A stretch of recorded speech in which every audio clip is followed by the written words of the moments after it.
Nakakatulong po ito, ipatak lang sa ilalim ng dila. 10 patak. Fulvic mineral with seaweeds.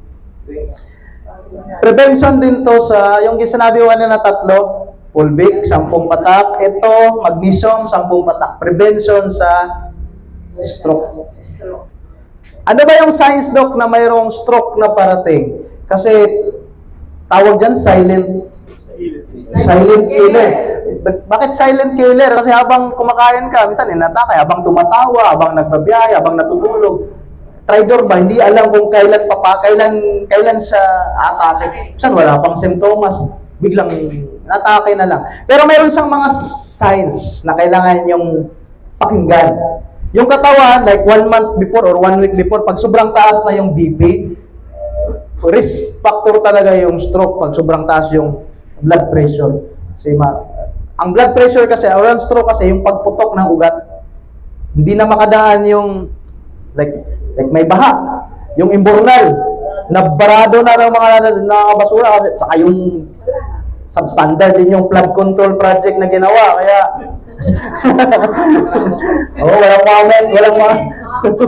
walang mga tubo, bakal, kaya pagpasok ng baha, sobrang lakas, sumabog yung imbornal. Kasi, semento lang walang bakal saka barado.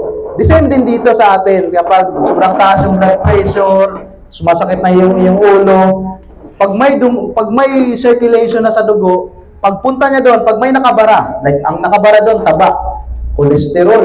Yan, pag mataas ang cholesterol, prone yan kasi yan yung magbabara. Yan yung magbabara sa puso, sa utak. Pag daan ng dugo, hindi makadaan, pero kailangan niyang dumaan kasi kailangan niyang mag-pump ng oxygen. Kaya pipilitin niyang dumaan. Kaya mangyari, lulubo, puputok. Yan na yung stroke attack. Pumutok na. Malalaman niyo yan kasi may sign. Anong sign? Kapag kayo po'y nahihilo, kasi sa brain area, dito sa ulo area, naglalakad kayo, tapos bigla kayo na-outbalance, yan. Parang bigla ka lang nalasing, nahilo. Pangalawa, yung mata, biglang nang labo.